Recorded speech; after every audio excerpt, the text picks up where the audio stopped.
So good evening, guys. Today we are going to understand more about option trading with respect to option pricing. अभी तक कल हमने जो points discuss करे थे, एटीएम, ओटीएम, आईटीएम, तो उसको मुझे लगता है आपने समझा होगा। उसमें एक चीज और है, मेरे को एक दो सवाल आए थे तो मैं उसको शॉर्ट में आपके सामने रखूंगा ताकि आपको चीज समझ में आए। तो जैसे कल हमने निफ्टी का एग्जाम्पल लिया था, वैसे ही अगर आज आप बैंक निफ्टी का एग्जाम्पल लेते हैं। आज इंडियन मार्केट में हॉलीडे थी ड्यू टू वीकेंड, तो आप देख सकते हैं आपके सामने ये स्पॉट प्राइस दिख रहा होगा आपको। मैं एक बार जूम भी कर देता हूँ। तो ये बैंक निफ्टी का क्लोजिंग स्पॉट प्राइस है, विच इज 34,546.25, 34,546.25 ये बैंक निफ्टी की क्लोजिंग प्राइस है। तो अगर ये क्लोजिंग प्राइस रहती है, मैं इसी शीट को आगे कंटिन्यू करता हूं। सो मेरे पास क्या है, स्पॉट प्राइस आ चुका है, spot price of bank Nifty. So bank Nifty को मैं बीएन से शॉर्ट में लिख देता हूँ और 34,500 है। मोटा मोटी मैं इजी कैलकुलेशन के लिए ले लेता हूँ, 34,500 है। तो अब इसमें एट द मनी का कौन सा होगा प्रोविजन, मतलब हमें ये समझना है सबसे पहले एट द मनी कौन सा होगा। तो एट द मनी की बात करते हैं तो 34,500 में, तो ये जो 34,500 का स्ट्राइक प्राइस है, ये जो जिसको कहते हैं ना कि 34,500 के स्ट्राइक प्राइस पे बिल्कुल ये क्या खड़ा ही है। तो मतलब ये जो 34,500 है दोस्तों, ये इसको अगर आप बोलें तो this is at the money, तो इसको आप नोट डाउन भी कर सकते हैं। तो ये जो 34,500 है, अगर आप कॉल ऑप्शन खरीदना चाह रहे हैं, ध्यान से सुनिएगा, 34,500 अगर आप कॉल ऑप्शन बायर हैं तो 34,500 पे मैं एक बार क्लिक भी कर दिया, आप देख सकते हैं ये 34,500 की वीकली एक्सपायरी है। तो पहली चीज जो कल रह भी गई थी, मेरे को एक और सवाल मेल पे भी आया था एक पार्टिसिपेंट का, क्योंकि हमने इस वीडियो को ग्रुप में डाला है, वहां से कुछ लोगों के क्वेरीज आए थे। तो जो निफ्टी है या जो बैंक निफ्टी है या जो इवन फिन निफ्टी है, मतलब जो इंडेक्स की ट्रेडिंग है, इंडेक्स की जो ट्रेडिंग हो रही है दोस्तों, वो वीकली एक्सपायरी के फॉर्म में हो रही है। तो मैं यहाँ लिख भी देता हूँ, जो इंडेक्स की एक्सपायरी होती है वो वीकली होती है। Please take a note of this point. मतलब अगर मैं इंडेक्स ट्रेडर हूँ, मैं सिर्फ इंडेक्स की बात कर रहा, अभी मैं स्टॉक की बात नहीं कर रहा, अभी मैं करेंसी की बात नहीं कर रहा, अभी मैं कॉमोडिटी की बात नहीं कर रहा, अभी मैं सिर्फ ऑप्शन की, इंडेक्स की एक्सपायरी की बात कर रहा। और हम लोग अभी जितना डिस्कशन कर रहे हैं सिर्फ ऑप्शंस के ऊपर कर रहे हैं, अभी हमने फ्यूचर के बारे में कुछ भी स्टडी नहीं शुरू किया है। ऑप्शन की जो वीकली एक्सपायरी होती है ना, वो होती है ऑन एवरी थर्सडे, मतलब थर्सडे जिसको बोलते हैं। So in every month there is something which is known as weekly expiry. So this weekly expiry keeps on happening, and this weekly expiry is decided already. तो आप देख सकते हैं, अब आपके सामने ये जो डेटा है, I have just opened it for you. You can just take a note of this data. So which dates are the dates on which the next expiry is planned? First expiry is on 17th. Just take down a note of this. तो पहला जो मार्च की अभी recent expiry आने वाली है, which is a coming Thursday. So this Thursday is 17th March 2022. So this is the third expiry of the month of March. तो मार्च का तीसरा एक्सपायरी है, this is the weekly expiry. मतलब हर महीने वीकली एक्सपायरी भी होती है, मंथली एक्सपायरी भी होती है, और प्लीज ध्यान दें, और सबसे इंपॉर्टेंट है वीकली, मंथली। जो इंडेक्स ट्रेडर हैं, आप में से अगर कभी भी इंडेक्स ट्रेडिंग करने की कोशिश करते हैं, ऑप्शन में अगर आप जाना चाहते हैं, तो जो इंडेक्स की ट्रेडिंग होती है वो होती है वीकली एक्सपायरी में। तो मेरी बात आप सब तक पहुंच पा रही होगी। दूसरी बात दोस्तों, अगर आप देखेंगे तो जो अगली एक्सपायरी है वो है 24। So there are multiple expiries which are there present in the market which we have to simply understand. तो मैं आपके सामने अंडरस्टैंडिंग के लिए यहाँ पे नोट्स बनाता हूँ। तो मार्च 22 को होगी फोर्थ एक्सपायरी। हमारे पास जो एक्सपायरी है दोस्तों, वो क्लियर कट है कि होने वाली है। दोस्तों इसके बाद लास्ट एक्सपायरी है जो कि 31 मार्च को है। क्योंकि इस महीने मार्च ने अगर आप देखेंगे तो मार्केट पूरा खुला हुआ है, तो 31 मार्च को अगर आप देखेंगे तो जो एक्सपायरी है वो होने वाली है। और ये जो एक्सपायरी है ये लास्ट वीकली एक्सपायरी है, इसको हम मंथली भी एक्सपायरी बोलेंगे। मतलब ये जो फाइनेंशियल ईयर की क्लोजिंग है, लकीली बोलिए, उसका जो लास्ट वर्किंग डे है जो कि थर्सडे है 31 मार्च 2022, उस दिन हमारी मंथली एक्सपायरी होने वाली है। This is known as monthly expiry. So these are the important points one should note if you are trying to invest money via option, via future, anything. But for option traders, especially if you are doing index trading, I think this is very important point that needs to be understood by all of you. If you are a retail investor, if you have got time, if you have got value for money, if you have got patience, then you have to really understand these points. आपको weekly expiries में trade करनी चाहिए in options using hedging if you want to make some recurring income. यहाँ पे हम बात कर रहे हैं रिकरिंग इनकम का, शायद आप में से कई लोग कर भी रहे होंगे, बट जो नहीं कर पा रहे हैं या जो सीख रहे हैं उनके लिए मैं रिकरिंग इनकम की बात करता हूँ। So recurring income, so recurring income is a byproduct of our efforts. So efforts should be applied on weekly chart, weekly data. तो ये हमारा weekly data है, and this weekly expiry will keep on happening week on week. So we have got two types of expiries, one is weekly, one is monthly. अब monthly expiry stocks के होते हैं, currencies के भी अब weekly expiry होने लगी, commodities की मंथली एक्सपायरी होती है। सो हमारे पास अब जो डेटा निकल के आ रहा है वो है it is only related to weekly expiry. मैं उम्मीद कर रहा हूं कि आप वीकली एक्सपायरी का मतलब समझ गए होंगे। वीकली एक्सपायरी होता कब है वो भी फिक्स है, थर्सडे को होता है। अब आप में से कई लोग बोलेंगे कि hey Pushkar, what will happen if there is a holiday on Thursday? So that will happen on Friday. So also remember this thing in mind. सो मतलब अगर फ्राइडे की बात दोस्तों करें तो फ्राइडे के दिन अपनी वीकली एक्सपायरी के बाद, फ्राइडे को जो हमारी एक्सपायरी लगती है ये होती है, सॉरी, अगर हमारी थर्सडे को एक्सपायरी है, गलत बोल गया था, थर्सडे को एक्सपायरी है और उस दिन छुट्टी है तो इट विल बी प्री पॉन्डेड, तो it will happen on Wednesday.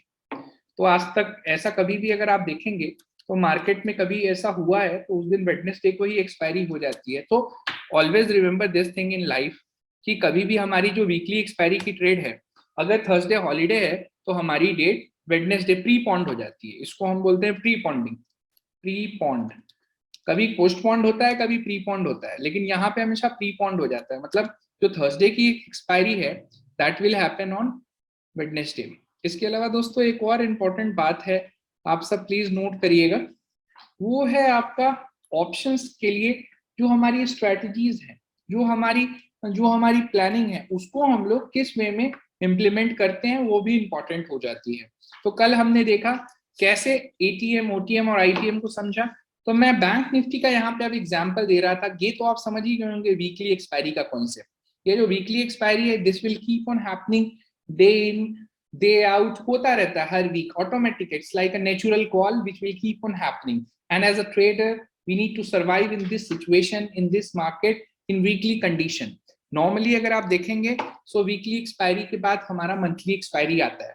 महीने की जो आखिरी एक्सपायरी होती है वो मंथली एक्सपायरी बोली जाती है। अब एक्सपायरी क्या होती है, एक सवाल आपके मन में आएगा, एक्सपायरी मतलब कि एक्सपायरी का मतलब क्या होता है? अगर आप ध्यान से समझेंगे what do you mean by expiry. So expiry यहाँ पे क्या होता है, there is something which is known as settlement of contract. So contract settlement will happen. So जो सेटलमेंट ऑफ कॉन्ट्रैक्ट है दोस्तों वो होगा इन मंथली एक्सपायरी या वीकली एक्सपायरी। अगर मैंने सब कुछ कोई भी ट्रेड लिया और ऑप्शन का ट्रेड लिया तो उसकी सेटलमेंट, चाहे आप बायर हैं चाहे अथवा आप सेलर हैं, that should not bother anyone, but उसकी जो सेटलमेंट है दोस्तों वो हो जाएगी आपके वीकली एक्सपायरी वाले दिन। तो ये हमेशा याद रखें, if you have really a wisdom or if you have a vision to make some money in the market, always ensure that whenever we are trading should be a sort of working day. All your, और एक और चीज, all your position should be cut off on or before expiry. तो मैं लिख भी देता हूं, all my position must be squared of। ये बात उतनी ही इंपॉर्टेंट है जैसे गाड़ी चलाते हैं आप, तो हाईवे पे ड्राइविंग, लेन ड्राइविंग का रूल होता है, तो आपको एक लेन में चलाना होता है। अगर आप नेशनल हाईवे की बात करते हैं, एक्सप्रेसवे की हाईवे की बात करते हैं, तो उसी प्रकार अगर आप एक्सपायरी में ट्रेड करते हैं ऑप्शन का, तो आपकी जो एक्सपायरी से पहले है, आपको सारा पोजीशन अपना कट करना पड़ता है। So you need to cut all your position. Cut करने का मतलब स्क्वायर ऑफ करना है, तो आप उसको लिख सकते हैं, अगर आपने बाई कर रखा है तो आपको उसको सेल करना होगा। अगर आप, मैं इसको यहाँ लिखता चलता हूँ, अगर आप सेलर हैं मार्केट में तो आपको उसको बाई करना होगा। So vice versa always you need to follow. So this is known as squaring of the position. अगर आपने कोई कॉन्ट्रैक्ट सेल कर रखा है तो that needs to be squared off on or before expiry. तो हमेशा एक्सपायरी से के दिन आप 2 बजे तक अपनी पोजीशन स्क्वायर ऑफ कर लें। तो मैं क्या कह रहा हूँ, बाई 2 PM, एक रूल होता है 2 PM रूल। ये मैं उनके लिए बात कर रहा हूँ जो हेजिंग पे काम कर रहे हैं। तो अगर आपको हेजिंग का कॉन्सेप्ट समझ में आ रहा है तो हमेशा याद रखें, आपको जो अपना सेटलमेंट ऑफ कॉन्ट्रैक्ट करना है या जो आपको अपने कॉन्ट्रैक्ट्स हैं उसको बिल्कुल टाइम रहते काट लेना है, मतलब स्क्वायर ऑफ कर लेना है। तो by 2 PM on every Thursday अगर आपके पास कोई भी ट्रेड ले रखा है तो यू शुड स्क्वायर ऑफ। मैं उसके ऊपर भी एक अलग से वीडियो बनाऊंगा या आपको बताऊंगा कि क्यों हम स्क्वायर ऑफ करते हैं, क्यों हम ओपन पोजीशन नहीं छोड़ते हैं। तो सिंपल रूल है, कॉन्ट्रैक्ट सेटल होने से पहले मैं कॉन्ट्रैक्ट से बाहर आ जाऊं। It doesn't matter whether I am in profit और इन लॉस। यही 2 पॉसिबिलिटी हो सकती है। प्रॉफिट और लॉस की पॉसिबिलिटी 50-50% है। या तो आप पैसा कमाएंगे या आपका पैसा डूब जाएगा। लेकिन आपका जो कॉन्ट्रैक्ट है that should be on or that should be squared off before time, and this time is being followed on or by the person. So we have to always remember this thing into our mind. Whenever we are trading, we have to square off our position on or before expiry on 2 PM. These are the dates of expiry available for option trading in index. Again, I will repeat, this is not for stocks, this is only for index. If you're trying to trade into Nifty and Bank Nifty, this will be a big savior for you people. If you have any other issues or doubt, you can ask me later. But I try to simplify this thing in a very simple and fragmented concept. If you have any other issues, you can definitely help us and get us know that how we are going to proceed further. Again, next point which I wanted to highlight to all of you is, so I was कि हम अगर bank Nifty 35,500 पे 46 चल रही है तो at the money का call option buying के लिए हो जाएगा 35,500 का।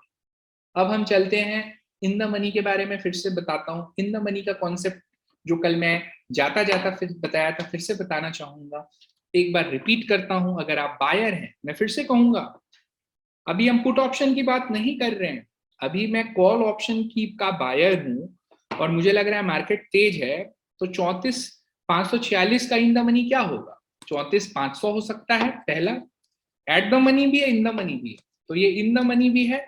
it will work like in the money as well as at the money. So मैं क्या कह रहा था, 34,500 का CE अगर मैं लेता हूं तो it will work like ATM में भी काम करेगा और ITM भी है in the money, बोथ है ये, ATM और ITM है। If I am a call buyer, मैं CE बाई कर रहा हूं तब की बात कर रहा हूं।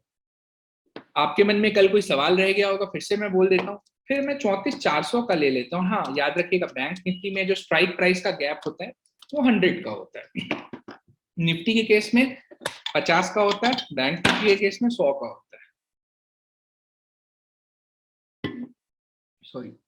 सो these are very important points that needs to be observed and understood. ये भी ITM हो जाएगा, इन द मनी ट्रेड हो जाएगा अगर मैं बायर हूं। ITM 34,300 के लेवल की बात कर लेते हैं, तो ये हो जाएगा, again it will be ITM which is deep. So हम बोलते हैं, उसको बोलते हैं डीप इन द मनी। तो मैं उम्मीद कर रहा हूं इतना डीप एनालिसिस के बाद आपको ये चीज तो समझ में आ गई होगी कि in the money call option क्या होता है। आप आज के बाद मैं उम्मीद कर पा रहा हूँ कि कोई भी ऑप्शन का ट्रेडिंग अगर आप बैठते हैं करने, तो सबसे पहले आपको स्पॉट प्राइस देखना है और फिर आपको स्ट्राइक प्राइस सेलेक्ट करना है। कहाँ से करना है? ऑप्शन चेन से करना है। ऑप्शन चेन कहाँ मिलता है? ये रहा ऑप्शन चेन, एनएस इंडिया की वेबसाइट को रेफर करना है।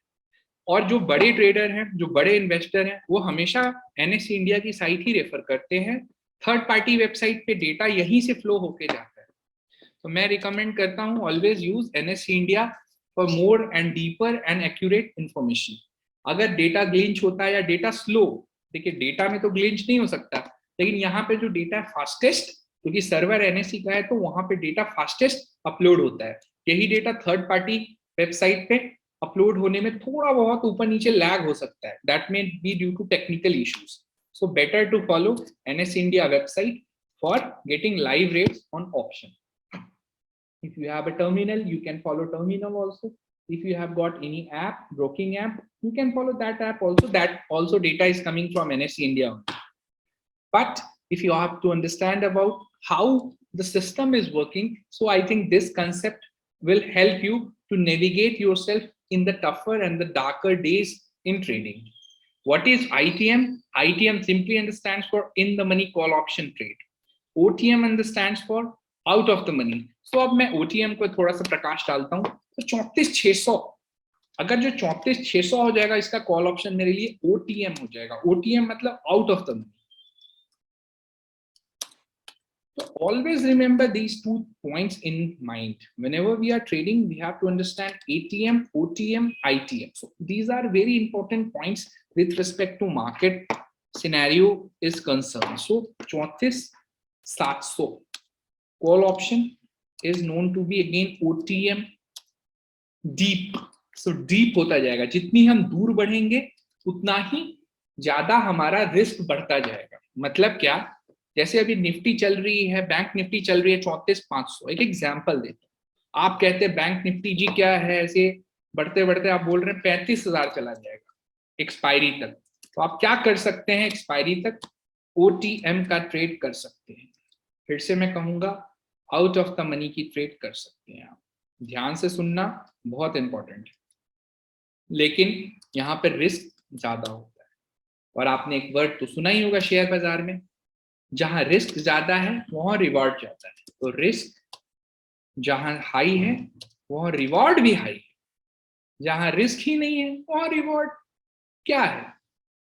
So be it like that. So I hope the point is absolutely clear to all of you. It is must. It is important to take risk, but we should take risk in a calculative way, not in a absurd way, not in a speculative way, not in a dynamic way. We should take risk in a calculated way, focused way.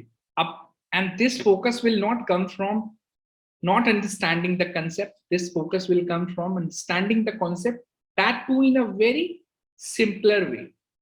We should not try to take anything for granted in the market, but we have learned how to calculate ITM in the money call option को हम कैसे calculate करते हैं, समझ गए। हम अभी सिर्फ कॉल ऑप्शन की बात कर रहे हैं। पुट ऑप्शन के केस में ये बिल्कुल उल्टा हो सकता है, रिवर्स हो जाता है। उसके बारे में भी हम समझेंगे आने वाले सेशंस में। मैं सिंपली डायरेक्शनल पुश दे रहा हूं ताकि आपको समझ में आए। आपको समझ में आ रहा है तो बहुत इंपॉर्टेंट है। ओटीएम की बात करते हैं हम, जितना हम स्पॉट प्राइस से आगे बढ़ते हैं, अहेड जाते हैं, तो ये ओटीएम होने लगता है। आप देख सकते हैं 34,600। अब कोई बोलेगा कि सर मुझे तो लग रहा है कि यूक्रेन वॉर खत्म हो जाएगा और बैंक निफ्टी 35,500 चला जाएगा। मैं तो 35,500 का कॉल ले रहा हूँ। Again choice is yours, but what you are doing, you are increasing your risk. My dear friends, we are increasing our risk. We are increasing the risk. And why? If we are increasing the risk, then the reward possibility is simultaneously increasing there also. तो मेरी बात अब तक पहुंच पा रही होगी, please इस बात को इम्पोर्टेंट है समझिए।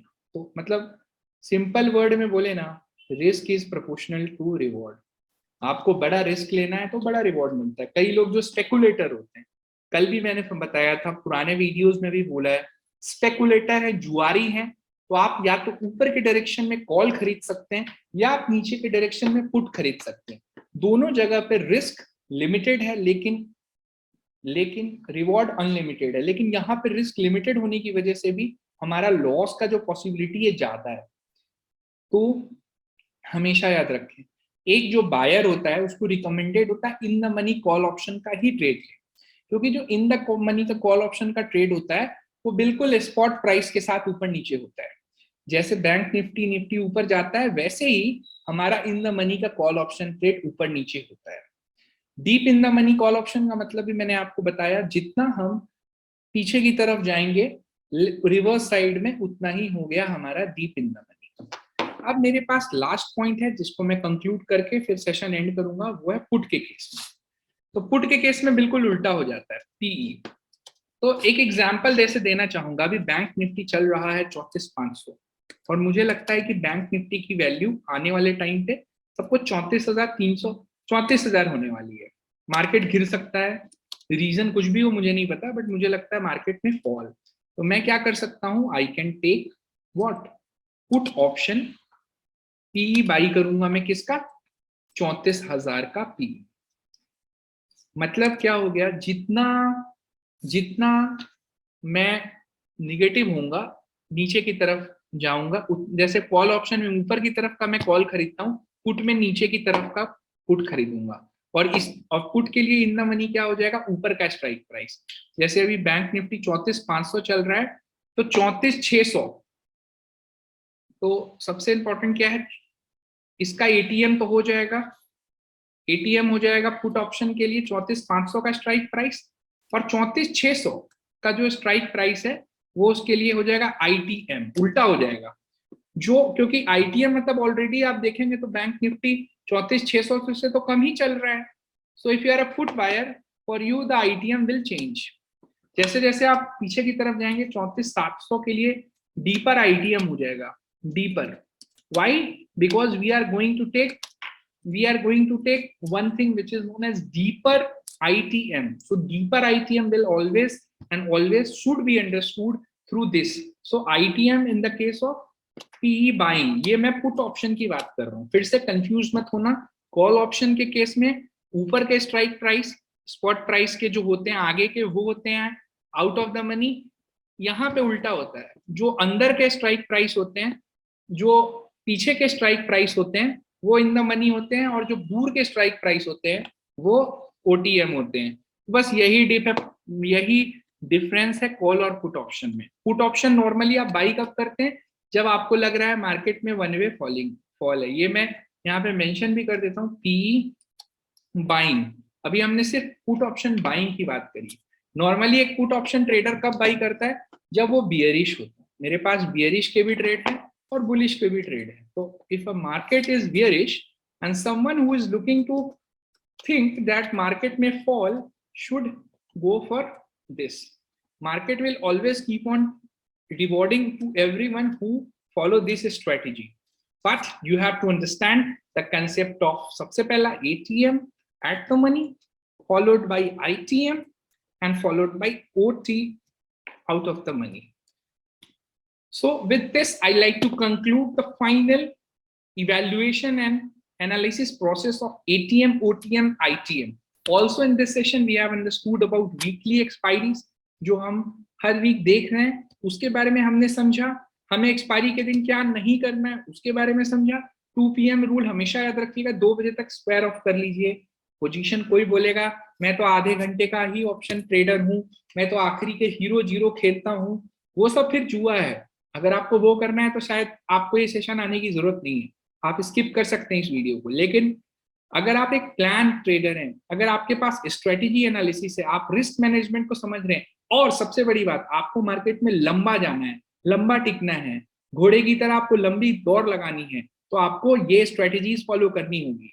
अगर आप स्पेकुलेटिव नेचर के पर्सन है फिर तो आपको कोई सेशन ही नहीं करना है। आंख बंद किया, अच्छा मुझे लग रहा है निफ्टी 17,000 जाने वाला है, 17,000 का कॉल खरीद लिया, ऊपर चला गया पैसा बन गया, ऊपर नहीं गया मेरा पैसा जीरो भी हो सकता है। तो अगर आप वैसे वाले ट्रेडर हैं सट्टेबाज जिसको बोलते हैं वन वे डायरेक्शन में, फिर आपको जरूरत ही नहीं इन सारी चीजों की। लेकिन अगर आप कैलकुलेटेड रिस्क टेकर हैं और लिमिटेड मनी कमाने के लिए लेकिन रेकरिंग बेसिस पे अगर आप आना चाहते हैं तो आपको ये सारी स्ट्रेटजीज हेल्प कर सकती है। तो thank you every one of you for watching and viewing this program. अगर आपके कोई कमेंट फीडबैक है तो जरूर पहुंचे। Thank you.